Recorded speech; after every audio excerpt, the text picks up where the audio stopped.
hello, and one more hello for good luck. Tell us in the comments how you've been. Welcome to the first episode of 2019. It's your favorite NBA podcast in an Indian accent. Welcome to yet another episode of the often planned and rescheduled Ball is Bay podcast. We are delighted to have you here. And if you're listening to us for the first time, welcome. This ride will be more fun with your NBA friends and fam. So your first Fight Club style assignment is to get 3 of your friends to listen up. If you can't, well, like they say, failure is the first step to success. You can Google Ball is Bay Podcast or search for us on Twitter at Ball is Bay Pod, Instagram at NBA_Ball is Bay, and FB at NBA Ball is Bay Podcast. You cannot miss us. We are there for sure. Speaking of people you can't miss, let me welcome my co-host once again, Mr. Vineet Devaya. This month straight out of the Indian subcontinent. Vineet, say hello. Hello.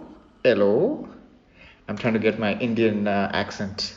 Indian accent, like a little racist coming from an Indian, but we'll. It's not racist. Okay. It's just a stereotype. It's different. It's different, isn't it? It's the same, man. Okay. Anyway, please tell us, how has this fortnight been for you? You've been in India for like 10 days now. Yeah, I've been in India for 10 days. I've been basically eating a lot, visiting relatives, and I visited Goa with my cousin brother, who, by the way, as you know, is now a big fan of Ball is Bay. So I absolutely commend him for his remarkable choice. And we're not surprised. He feels like this is the best NBA podcast he's ever heard. That is so sweet of him. Yes, please tell us if we ever go premium, then he'll get exclusive premium content. Yes, absolutely. He said he would subscribe to all the premium content. If you're listening to this, brother, please do. Please do, and please keep saying these nice things. Yes. I also saw that you went back to your roots, your school in Goa, where you picked up a basketball for the first time. Yes. You want to talk about that? Yeah, I mean, I think you saw the photograph, and the name of the court is NBA. I don't know if you noticed that. So I did. Yes, It's basically Naval Children's Basketball Association or something like that, I guess, and it's called NBA now. So I mean, this podcast was destined to happen. It was in my roots. My school had trained me for the glory of podcasting of NBA. Not really playing in the NBA because I'm Indian, but the podcast part, I was being trained. So it was good. It was good to be back in school, and it was overall a great experience. I would like to think that they trained you to become a basketball player, but life has trained to be a speaker, and that's why you're here. It's true. My genetics don't really help me out here. Maybe if I was maybe 4 or 5 inches taller, then I think I could have at least tried. I could have at least. You could have at least had an injury at the NBA level, and then people would have remembered you as there. Yeah. Right. Speaking of injuries, like big prayers to, I'm so sorry, but like big prayers up to Nerlens Noel. He got whacked in the head by Andrew Wiggins. We lost the game, plus we lost Nerlens Noel for a while. He's just had a concussion, so it should be fine. No fractures, but big up to Nerlens Noel. Please come back. We need you. Yeah. Injuries never fun. Injuries never fun, especially when you're good. Yeah. Yes. Our first topic for today is Tom Thibodeau, the Timberwolves coach, being fired. Thibbs. People get fired. Yeah, Thibbs. He was one of your favorite coaches, right? Like he coached Derrick Rose during his MVP season and beyond. Yes. And then in Minnesota and all of that. Also he was the defensive coach for the Boston Celtics. That's where he. Yes, he was exactly. That's where he made his bones. Yeah. So I don't think it's a surprise that they fired a coach, because that happens in the NBA. It's also not surprising that they fired him after a victory, like a blowout victory over the Lakers. But like what as someone who has probably fired people, where does the whole, because he was not just coach, I think he was president of basketball operations, everything, like he had the whole reins. Yes. Do you think the front office felt he did not have a control over the future, or do you think they just did not go with his ancient coaching style? No, I just think he did not have the results. I think he's been the coach since, I think, 2012. or No, no. 2015? No, I think must be, yeah, maybe Yeah, sorry, 17, I guess. 2015. No, I think it's 2015. Because Flip Saunders. Okay. Yeah. So, there was no results, and he had complete control. He had the option to. He got in all the players. I think he basically got the entire old roster of the Bulls team, and there was no results. So I guess he has to go. Someone has to go, and I think in this case it was definitely his mistake, because he's everything, right? And there is only this much you can blame the players when a huge part of it is the coaching and the basketball operations and who you recruit and who you keep on the team. And I think he did a really bad job. I don't think he should have somehow tried to keep Butler on, or he had to try to figure that whole situation out. I think he just didn't. Yeah, it's fine. He got fired.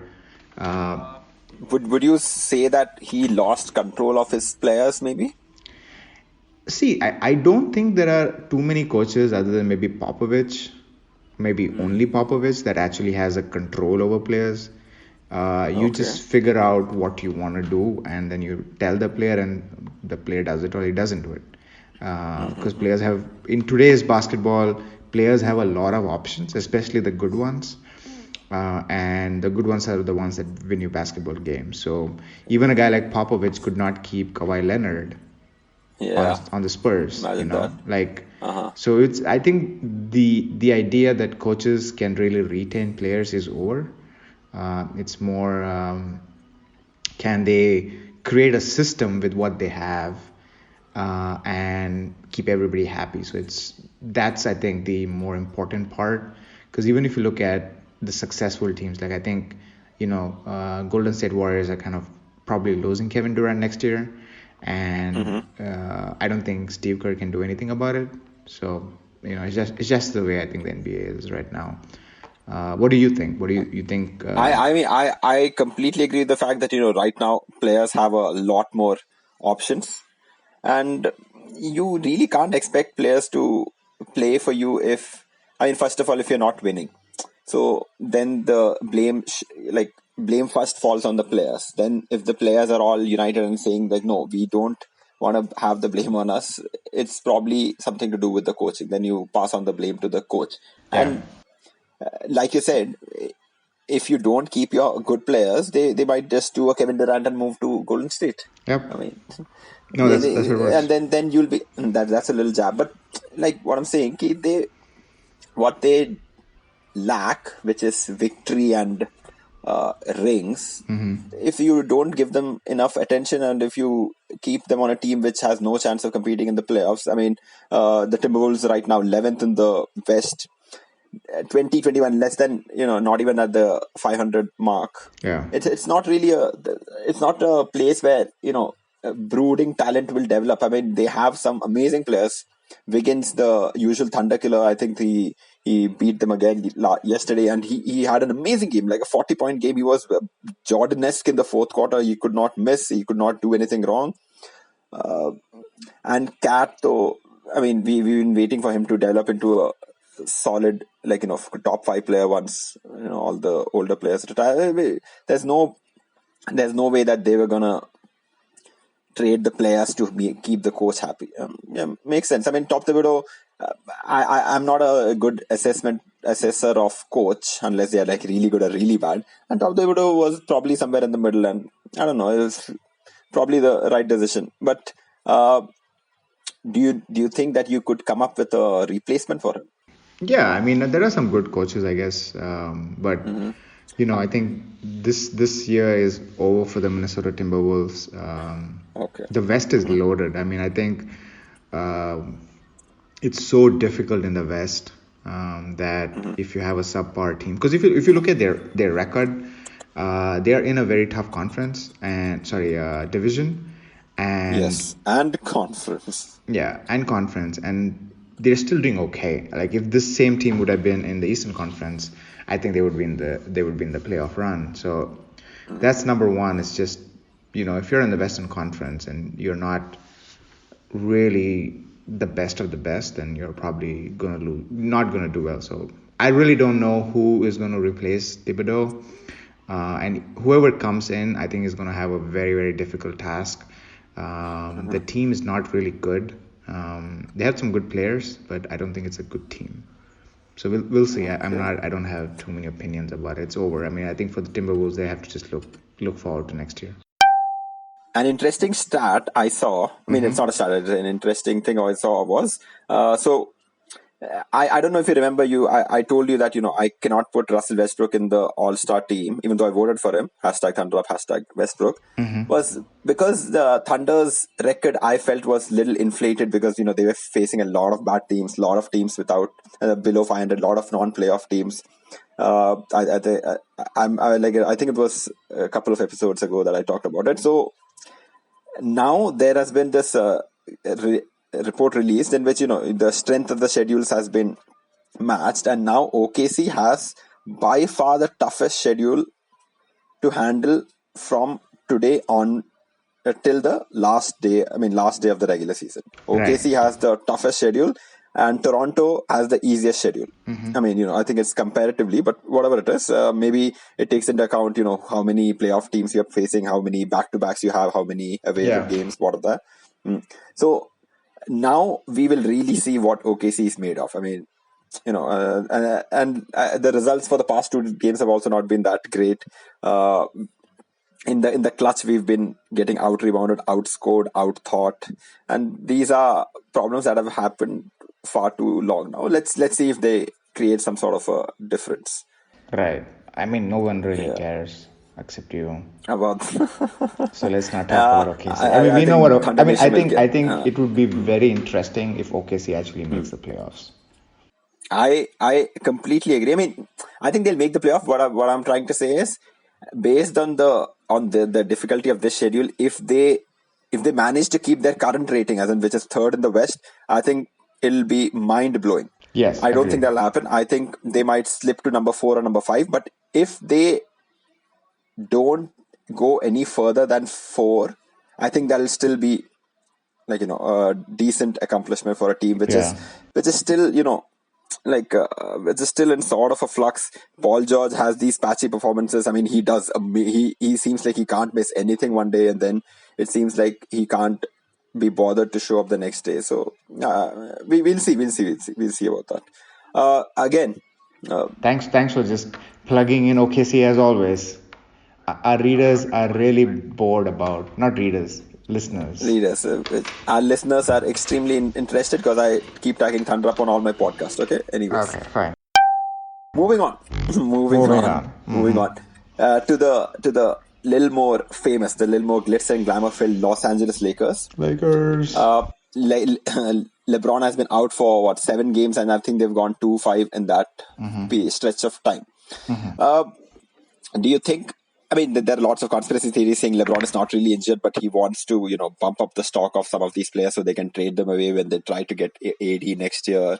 A bit of that is, just conjecture. We really don't know if that is the case. I mean, he seemed to be really injured. But what do you think of our Ben Simmons candidate for the night, Brandon Ingram? Brandon Ingram, tall like Durant, lean like Durant, slim reaperish like Durant, has a very good mid-range game, can get to the basket, but somehow he doesn't feel like a complete player yet. I mean, I love watching him, and I think that they should just give him the ball a lot of the times and make the play, but it does not happen. Like, either the system is not built around him, or he has flaws that probably don't show up when I'm watching the game, because for someone who can shoot, he has a horrible free throw percentage, so which shows that he's not maybe a shooter, but his true shooting percentage is not that great. Like, his rebound rates are not that great. Do you think that they can get away with, do you think some team will be like, yeah, give us Brandon Ingram, we'll give you something so that you can trade for AD? Because if they don't get AD next year, they are not winning. I mean, they're not winning this year, but if they don't get AD next year, they're definitely not winning for the next 2 years. Right. I mean, I think Brandon Ingram is very interesting. He is definitely a cheap man's Kevin Durant. I think I've watched him play, and at times he is very passive, And I think that's what kills him, because I think on that team, the person that who really wants to make a mark is Kyle Kuzma. And so Kyle I could Kuzma not agree more. takes is just so happy to do all the out rebounding and hustle plays and all of that stuff. And then, I think overall he has better statistics than Brandon Ingram. I'm not sure. Yeah. But that's No, what I I think think. he does. He does. I mean, today he had a career high against the Yeah, Pistons, 41 yeah, points at yeah. at Staples Center. And if you I if mean, you watch he's him, just. What I'm trying to say is, with Kuzma, you can see that he's gone from last year, from his rookie year. He's gone. He's taken the next step. I don't know if the step will be there if LeBron continues to be there, because like LeBron tends to be used more. Like the usage rate for LeBron will be like yeah. one of the highest of all time. But yeah, please speak to me about this Ingram versus Kuzma thing that the Lakers have, this nice little conundrum. Yeah, I mean, I don't know. I definitely think Ingram is more talented. I wouldn't say talented, but I think he can do more things than Kuzma. Okay. Um, Okay. but if I had to make a bet, I would bet on Kuzma, just because Kuzma wants it more, and usually that's the difference between because I don't think both of them are great players. They're both very good players, and I think the difference between them is who wants it more. And who's going to work hard for it. And I just don't see that in Ingram. Maybe he does. Maybe he's got like a very sort of lazy demeanor, Laid back. laid back. Someone like, what's his Tim name? Duncan. No, Tim Duncan, you could see him that he really wanted it. Like he would be on the post asking for the ball all the time. And if he never got it, he would be very angry. This is like post 2000, like pre 2007 Tim Duncan. And then what's his name, man? The scorer from Houston Rockets. Oh my God, and Orlando Capella. Magic. No, he was just like Tracy McGrady. What? Tracy McGrady. Yeah, Okay. so sorry, my bad. And he, whenever you saw Tracy play, it just felt like he was not in the game. But then you look at the stats, and he had put in like 20, 30 points, right? So Hey, Tracy McGrady would. I think Tracy McGrady would have shot more. Like he would have made more shots than Brandon Ingram attempts. yeah, I know that. I'm just saying that just the like Just the look. yeah, I think that's what I feel with Ingram, is that he's just not taking it very seriously. But I may be wrong, But you do agree that most likely, I mean, they'll keep Kuzma. They will get rid of Ingram, Ball, and Josh Hart maybe to get AD. I mean, we all know that they are going for AD. It's almost like I a think press release they has been sent out. would give up anybody, and they should give up anybody to get AD. Because if you have LeBron on AD and then you just have some scrubs, like I think like AD, Rondo, and LeBron would be like a really good team. That's what And I then think. any scrubs. So we could also apply for it, right? We could It'll be there. AD, Yeah, Rondo, yeah, for AD, sure. Rondo, LeBron, Ashwin, and Vineet. I think that's a great I think team. that's a playoff team right there. That's a playoff team. Yeah, definitely. All we have to do is defend and do a Zaza Pachulia And for give the ball to LeBron. Don't travel. Don't double dribble. Just nothing. give That's the ball to it. LeBron and It's start. easy to Yeah, do. that's easy peasy. Another easy peasy team are lovely Warriors. They are planning to get back. I mean, they're not planning to get back, but they are getting back DeMarcus Cousins for the 18th Jan game against the Clippers, I guess. Yeah. Are you excited that you're going to see a sort of an all-star team on the floor? I mean, it's not like the Warriors have played like you would imagine the Warriors to play, like not the 73, like destroying opponents, just doing whatever they want. They have faced a little hurdles, but what do you think when the floor opens up that day and it'll be Steph Curry, Klay Thompson, Durant, Man. DeMarcus Cousins, and Draymond Green? Like, what do you think? Before we talk about DeMarcus Cousins, can we talk about the 41.4 dribble game of Klay Thompson? Clay Son. Yes. 4 dribbles and 43 points. And not a single free throw attempted. Can you believe that? I was like befuddled. I was like, wow, how is that possible? And I'm going to take you back to one of our episodes where I asked you who is the most important player, and you disagreed with me that it was Klay Thompson. Well, yeah, I mean, I think he scored on the New York Knicks, so you'll forgive me my calmness on this. But yeah, I mean, see, we all know that he can go off, and he has gone off before. I think in that 60-point game, what did he have? Like 5 dribbles, Yeah, something like 7 that. dribbles or something, Yeah. or 11 dribbles. I think he had a No, little more 13 dribbles there, dribbles. but 13 dribbles. 13 dribbles and 60 points. Yeah, I mean, that itself is incredible. So 43 on 4 dribbles is just mind blowing. It's just like Clay.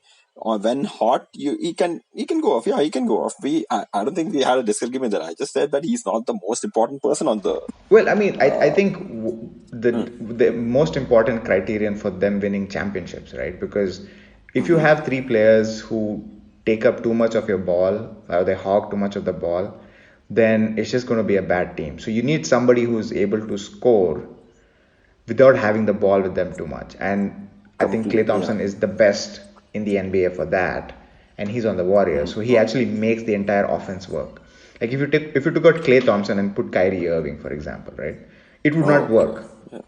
Because Kyrie needs the ball. He needs to do his dance. He needs to do that stuff to get his shot off. So now imagine Steph, Kyrie, and Kevin Durant all trying to get the shots off. It would just not work. So when they're rotating the ball, they need one guy that if the ball hits his hand, it's like almost an instant shot. Like you need that one. Yeah, person. it was like it was very nice to see. It was very nice and it was very pleasing to see Clay just like contorting his body. He just get the ball. He's like, I'm not gonna dribble like unless I have to. Give me the ball. Boom, boom, Yep. boom, boom. And so then people just started defending him really close, and then he one dribble, and then he's got his space. Boom, one dribble. Boom, boom, boom, boom, boom, boom, boom.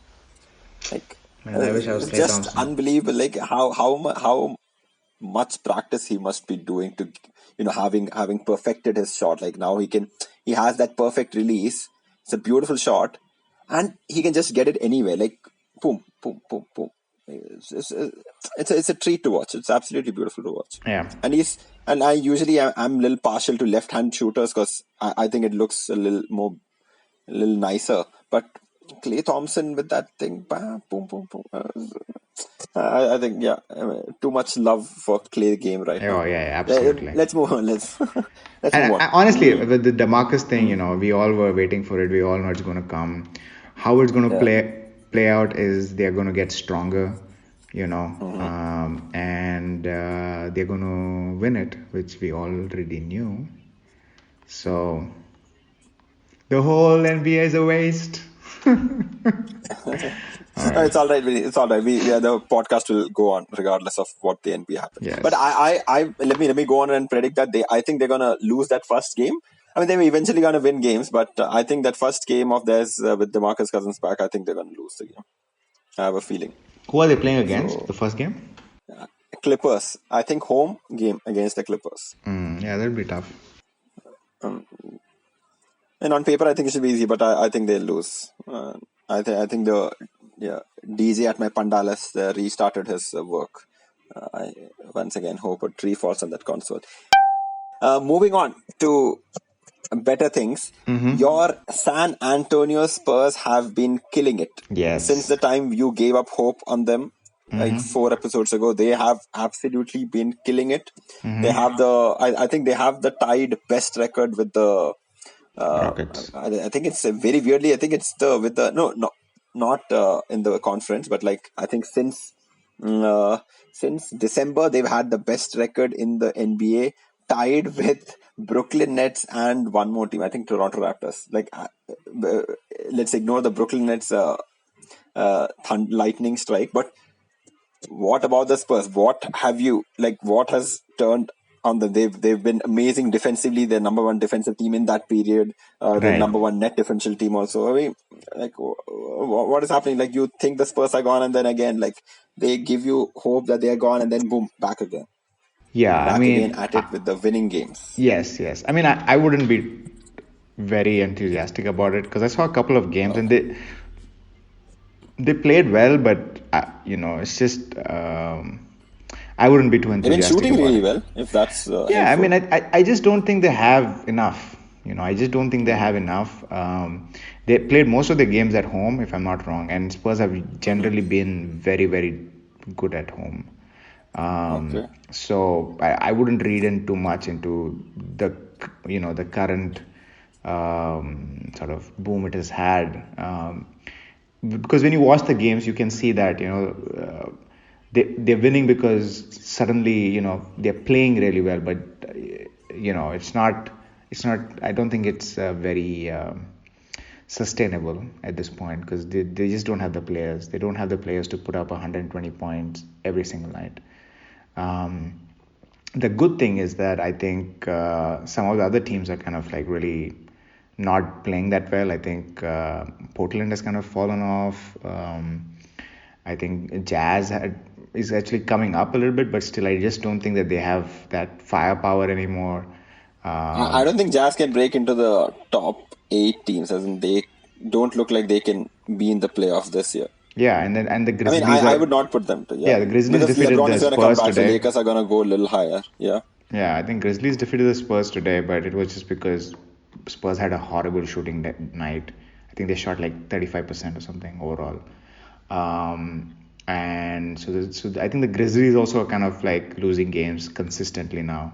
So some of the teams that were in the sort of in the playoff run last year are not playing that well. So I think that could help the Spurs because there's always this thing where the Spurs always play at an 8, and and to defeat them you have to play a 9 or a 10. Like if you come with your 8 game, they're going to defeat you. Yeah, so they always play at an 8, and that's where they consistently win. I think this season they've been playing at like a 7.5, and for the first 3 or 4 months, a lot of teams were playing really good, and now I think teams are kind of playing badly. I don't know, because of trade deadlines coming, and no one wants to be like the chip that is on the trade line. Because if you're not playing well, then you don't have that much. You can't be traded. If you're playing really well, and you suddenly become an asset to be traded. So there is an argument to be made where people who don't want to get traded and teams that are not performing well tend to just don't play that well, so that because if there's no deal, then there's no deal. Did you manage to catch I mean, it happened a while ago, but the Golden State Houston game at Golden State, I the one did. with Well, I Harden's did. No, game winner. I didn't watch the game. I didn't watch the game. No. My God, that was incredible. I That was think a very good game. Yeah. I had to leave for work, so I stopped after, like, I think they won once they reached overtime. I had to leave, but Ooh. my God, what a game! What an absolute beast a game! Like, someone's, I think it was Stephen. I don't know who it was. I think Daryl Morey said that James Harden is the best NBA scorer of all time. Now I don't know about all time, but in today's game, with all the freedom of movement that you get on the perimeter, he is unstoppable, man. Like, Okay. it would take a Calm tank. down. Calm down. It'll take a tank, 2 guns, a rope, and like some beautiful girls to stop him. There is absolutely nothing to stop him from just going off All like right. this Calm every down. night. Calm down. Like, first of all, he takes a lot of shots because he's the only person who can Okay. take a lot of shots, right? So he's obviously going to score a lot. Don't take me wrong. He's a great scorer, but I think you have LeBron, who, if he starts taking that many shots, is going to score probably a little bit more than James Harden. There's Kevin Durant, who is playing so, like, he's just so efficient at this point where he's not even taking as many shots as he should be taking. Then you have Steph Curry, who's not taking that many shots. So there are a lot of very good scoring players. It's just that they are in teams where they have other options, and James Harden is in a team where his best next option is PJ Tucker. So, but I'll tell you why I'm like flustered. I mean, why I went gaga, because in that game they kept sending double teams his way. I think on the last possession he was double teamed. Like, he was double teamed throughout. They tried to get the ball out of his hands. Because he's that good, he knows. I mean, I think even Capella had like a monster night. He had some 21 points, 30 rebounds, or something like that. So I'm saying he is a great. Obviously, I mean, what is a great offensive player? Like, you get your shot, and when they double team you, you realize that there's someone who's free. I'm going to find him. So right. I think that also should be included in this thing, because he's getting his own shot at a fantastic clip. Plus, he's getting his team. He got the Houston Rockets, who were counted out, back into number 4 or number 6 on the Western Conference. Like they are back in contention, and without Chris Paul also. I mean, Right. I No, don't no. understand. Again, Like don't for get me wrong. like Like I how said, he's definitely the MVP at this point of time. But that to I will call not him go like so far, but like yeah.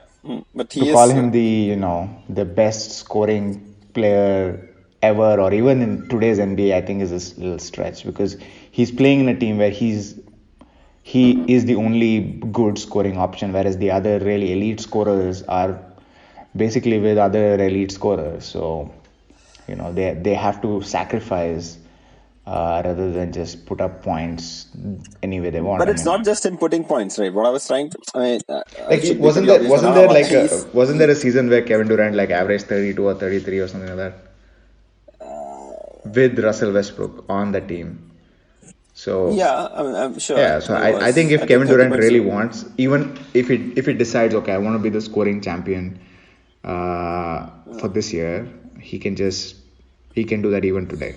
Like he can put No, up I don't. numbers.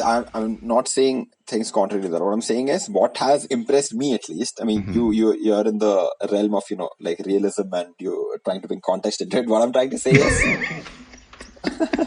I mean, you're having a very intellectual thought about it. What I'm trying as a fanboy, You're a fanboy. Western Conference. Okay, it's Okay. not that he's been scoring his points against the Suns or the Mavs. Also, I mean, or the Pelicans or Grizzlies or whatever. He's been beating top class teams Yes. while being double teamed on a nightly basis without Yes. someone else to give the ball to. And his Yes. teams have been winning. Like Yes. everyone predicted that 6 game, 7 game stretch where Chris Paul will not be there, they'd be lucky if they won a game or two. I think Agreed. they've only lost one game in that entire stretch. So it's Yeah. not just scoring and how 40 games a night, getting to the free throw line, getting your other teammates in, I mean, getting your other team in foul trouble, getting to the line, scoring, dishing, winning. I Yeah. mean, that I think is pretty impressive.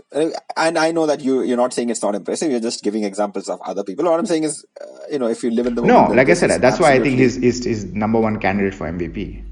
He's the most valuable player of his team at this point. that once again, I would not agree on that, but like that's a Well, who do discussion you for a think? different Who day. do you think is the MVP then? I think it's without doubt Giannis is the MVP No, because candidate right Giannis now. plays in the Eastern Conference. I'm sorry. So what, man? Yeah, I I'm mean, sorry. that's okay. You'll play in the Okay, Eastern the Conference. So reason what? why LeBron James has not won See, an I MVP think for a while. Harden's not even second. I would say it's Giannis, Jokic, because you have to reward winning, and then maybe Harden, because what Harden is doing is just amazing. But the fact that his team is still a little on the back, that's what it's taking it off from him. But otherwise, it has to be Giannis, Kawhi. I mean, Giannis, Jokic, Kawhi, and then Harden maybe. Yeah, that's how I would see it right now. I would completely disagree. I think Jokic has some say into it, where because he's the best player on the best team right now.